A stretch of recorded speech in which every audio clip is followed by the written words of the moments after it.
Hi, welcome to another dose of virtual vitamin Z. My name's Steven, and I'm the curator of Humane Education for the Detroit Zoological Society. Today, the DZS is home to the Berman Academy for Humane Education, which is a one-of-a-kind initiative that has allowed us to incorporate the principles and practices of humane education into all of our education programs. And today, I'm going to be leading a lesson from one of our exemplary humane education programs. And this program is called the Humane Club.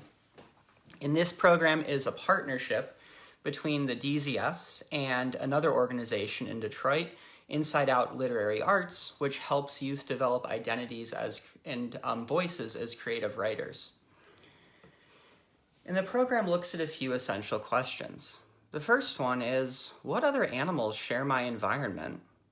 The second one is, what is it like to be another animal?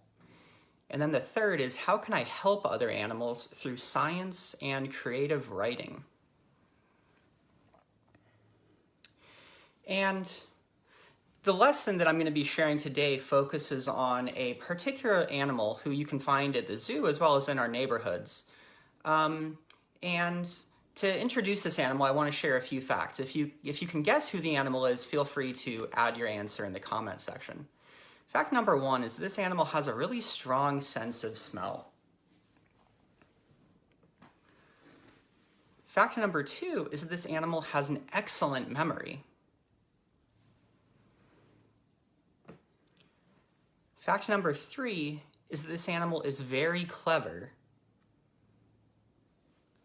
And then fact number four is that this animal helps regrow forests. So if you think you know who this is, go ahead and answer in the comment section. Now, if anyone was thinking squirrel, then they were absolutely right. And in particular, the animal that this lesson focuses on is the eastern gray squirrel, who we can find at the zoo running around in our fields, as well as in our neighborhoods, running around in our lawns. And other places. And this is a really amazing animal.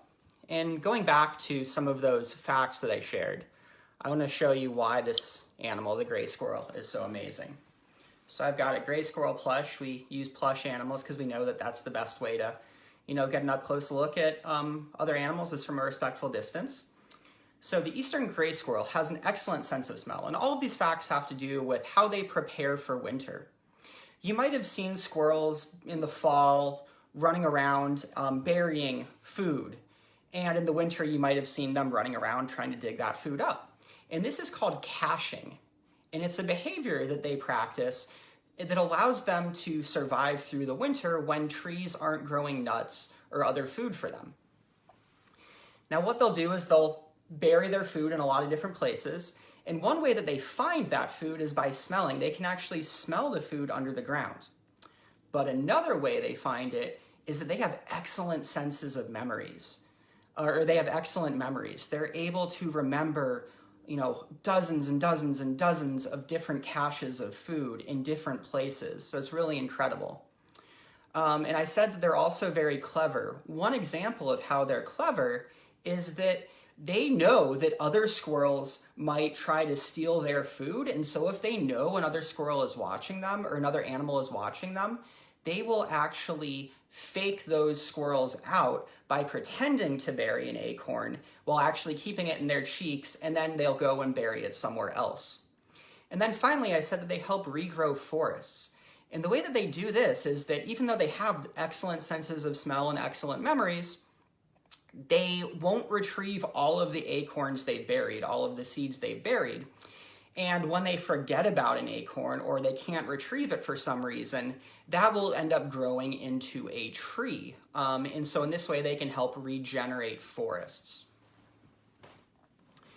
So this program, this lesson is going to focus on gray squirrels. And one way it'll do that is through a game. And this game is called Squirrel Crossing. And by playing this game, participants are going to increase their knowledge about local wildlife. They're also going to develop their math skills and their empathy. This is a game that's accessible for all levels. I'll show how it can be scaled up or down accordingly.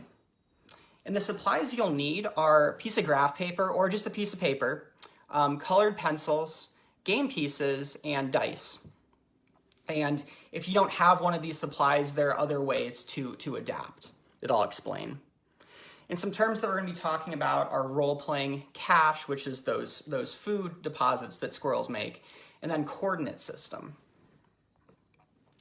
And so to play this game, you're going to create a game board, or you can use a game board like this. And as you can see, I used a piece of graph paper. It looks like I used a piece of graph paper, and I colored it in. I colored some parts of it green, some parts of it gray, and then some parts of it brown and red.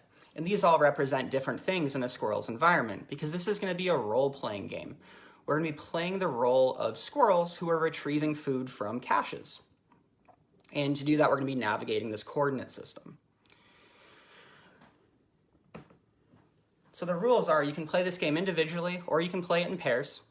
And each player is going to choose a game piece to represent their squirrel and places it in one of the nests at the top of the board. And then you'll take turns rolling a die, or if you want to make it a little bit more complex, you can roll multiple die and add or subtract them. And if you don't have dice, you can put pieces of paper into a cup and draw them from the cup. And so the number that you get is the number of spaces your squirrel can move up, down, forwards, or backwards. And you can move on any green space. You can also move on any gray space, but you can't end a turn on a gray space because the gray space is a road, and it wouldn't be safe for a squirrel to end a turn on a road. And you can't move into a brown space because that's a tree, and squirrels can't run through trees, or a red space because that's a car. And your goal is to move from your nest to an acorn cache and then back up to your nest. And the one who does it the quickest, or if you're playing on your own, then the fewest turns is the winner. So I'm going to demonstrate what this might look like as if I were playing on my own. So as you can see, this is the game board. And I put a token right here, a game piece of a squirrel. And I'm going to roll my dice. And the first time, let's say that I rolled a 4. That means that my squirrel can move 4 spaces. So my squirrel is going to move 4 spaces and end up right here. Now I'm going to roll again. And this time I rolled a 6. So I'm going to move... Oh, I can't move into the road because if I did, I would end my turn in the road, and that's not safe. So I'm going to have to wait until I roll a different number. So I got a 1 there, so that doesn't help. And cool, I got a 5. So since I rolled a 5, I can move 5 spaces and get across the road. Then I'll roll again, and I rolled a 3, rolled again, and rolled a 5, so I was able to get the acorn, and now I'm moving my way back. So I'll keep rolling and keep navigating back. And so on the one hand, this gives us a chance to play the role of a squirrel. And on the other hand, it also gives us a chance to, practice our math skills and to navigate on a coordinate system like that. So it does a couple things at once. And I'd mentioned that there's some ways that we can extend this game to make it maybe easier or maybe make it a little bit more challenging. So here are some ideas for extending it. One thing we can do is, like I said, we can use 2 dice and add or subtract them. We can also create new rules, like squirrels can move into brown spaces and climb trees, but they have to do 2 moves, 1 to get up and then 1 to get back down. And players can create their own game boards. And it's also really important that we use this as an opportunity to reflect. It's not just a fun game, but it's also a chance to, take on the role and build our empathy for squirrels. So some reflection questions we can ask after we've played are, what parts of the game board presented the most challenges to your squirrel? How could you redesign the game board to minimize these challenges? Maybe, for example, you could build a bridge over the road. And then finally, what are the connections between the game and the real world? And that's really important to realize that this is a game for us, but squirrels every day have to move across roads. And so as we think about that experience they have, we might think about what can we do to help them. And that leads us to some actions. And rather than giving actions, we can ask questions and try to use our creativity to come up with actions. For example, we can ask, how can we minimize the challenges that squirrels and other wildlife in our community face Or we can ask, how can we use our empathy and creative writing skills to protect squirrels and other wildlife?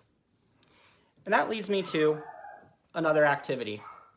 And this activity is also an action, and it's called Letters from a Squirrel. And by taking this action, we're going to be strengthening our empathy and our creativity while also helping animals in the environment. And again, this can be accessible for all levels. To do this, we'll just need a postcard or a piece of paper and a pen or a pencil. And we're going to be talking about perspective taking, critical anthropomorphism, and letter to the editor. Now, the way this activity or action works is that we're going to take the perspective of a squirrel, actually be a squirrel for a little bit, and we're going to pretend that we have a chance to say something to our human neighbors by writing a letter. And the prompt that we're going to respond to is, if we could tell the humans who live in our neighborhood one thing, it would be blank. And then we're going to share this letter with one or more of our human neighbors, in the same way that we might share a letter to the editor to a newspaper. And so here's an example of a short postcard that you could write. Dear humans, please drive more slowly. When cars are moving fast, it's scary to cross the road. Thank you for listening, your neighbor, Squirrel. So that's just one way that we can use our empathy and connect it with creative writing and, move towards helping animals and the environment. And this leads me back to humane education and the Berman Academy for Humane Education of the Detroit Zoological Society. One of our goals as humane educators is to help people develop attitudes, skills, knowledge to help other animals in the environment. And the way that this program does that is, in part, it helps people build empathy, which is an important skill, as well as creative writing skills. And it also provides knowledge about squirrels and other animals who share our environment. And by putting all these together, we're able to take an action like writing a postcard and sharing it with other people from the perspective of a squirrel that will help those animals and help change other people's attitudes towards them and maybe also their behaviors. So that's just one way in which we at the Detroit Zoological Society are celebrating and saving wildlife and helping people help animals. Speaking of which, if you're interested in more ideas for how you can help animals, be sure to tune in later today at 2 o'clock because my colleague Akila is going to be sharing some more information about the animals at the Detroit Zoo and things that we do to help them and things that you can do to help them too. Until then, stay safe and have a great day. Bye.